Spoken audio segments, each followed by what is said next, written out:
Bonjour et bienvenue dans cette nouvelle vidéo sur Google Apps Sheet. Dans la précédente vidéo, on avait créé cette vue calendar qui est ici et on avait personnalisé cette liste déroulante en allant chercher ces valeurs-là dans la table Sheet 1 dans la colonne pays. Le souci, c'est que vous remarquez que ici la valeur initiale est vide. Donc dans cette vidéo, je vous montre comment on fait pour avoir une valeur initiale. Alors pour cela, il y a différentes méthodes. La première, c'est d'utiliser la formule any, donc l'expression any. Donc là, je vais aller dans auto compute et dans initial value, je vais mettre any entre parenthèses et je vais saisir une liste. Donc pour ça, je mets comme dans la vidéo précédente le nom de la table, image galerie, et je mets le nom de la colonne. Donc ensuite je fais save, j'enregistre tout et je regarde ce que ça donne.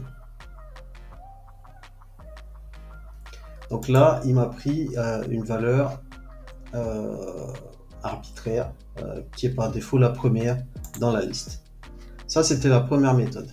La deuxième méthode, c'est d'utiliser la formule, enfin l'expression top. Donc pour ça, je vais refaire la même chose. Je vais aller dans Auto Compute et ici, plutôt que d'utiliser any, je vais lui dire prends-moi donc top et je vais donner, donc je donne une liste et je donne un nombre. Donc si je mets 1, ça va me prendre le mot le plus haut dans la liste avec une valeur, donc un mot le plus haut dans la liste. Si je mets 2, il va récupérer 2 mots au sommet de la liste, ainsi de suite. Donc là, je vais faire 1 et du coup, je vais faire save. Et vous allez voir que ça va me donner exactement le même résultat. Donc du coup, il a pris France. D'accord ? La troisième méthode, ça va être d'utiliser index. Donc pour ça, je vais retourner pareil ici. Et par exemple, je vais mettre index. Et je vais mettre index numéro 2. D'accord ? Ça veut dire, je vais prendre la liste et je vais lui demander de récupérer le deuxième pays de ma liste. Je vais faire save, je vais faire done et je vais à nouveau faire save. Une fois que ça sera réinitialisé, ça va du coup me prendre immédiatement le Portugal qui est placé en 2. Si vraiment je veux prendre une valeur aléatoire, à ce moment-là, je peux également aller dans Auto Compute Initial Value et ici, au lieu de prendre 2 immédiatement, je peux faire rand between et je vais lui dire par exemple entre 1 et la longueur de ça, de cette liste là, d'accord, de, et je vais coller ici.